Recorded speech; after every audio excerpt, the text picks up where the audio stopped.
So while I was chatting with Lisa Lepki from ProWritingAid, one of the viewers had this question. I've paid to have my manuscript reviewed through my local writing center, and I'm revising my draft as per their comments.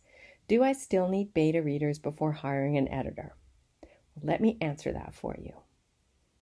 So that's kind of a personal decision, but the value in beta readers, one, usually they're free. So you can get a lot of insight into your story so that when you go to a professional editor, you're getting a higher quality edit because they have to work on the harder aspects. And I can tell you from experience, when I work on a book, if it's in the beginning stages of the story structure, it's much easier for me because you can see issues very clearly and very quickly.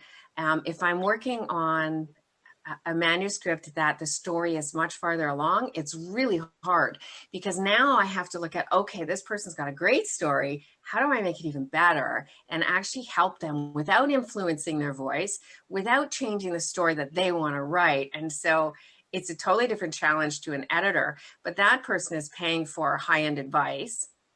So if you use a beta reader, my suggestion is you ask them very specific questions to give you feedback and some easy questions.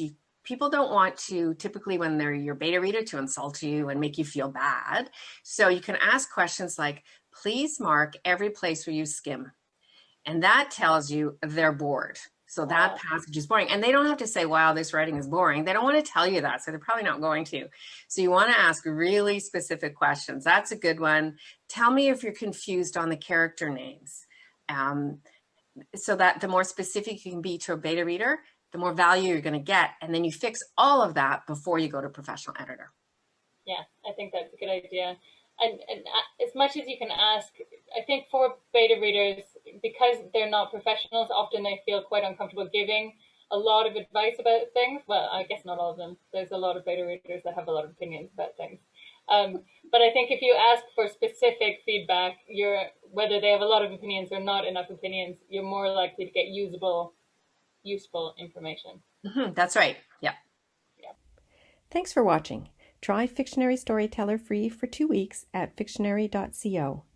StoryTeller will get you one step closer to telling that powerful story you dream of.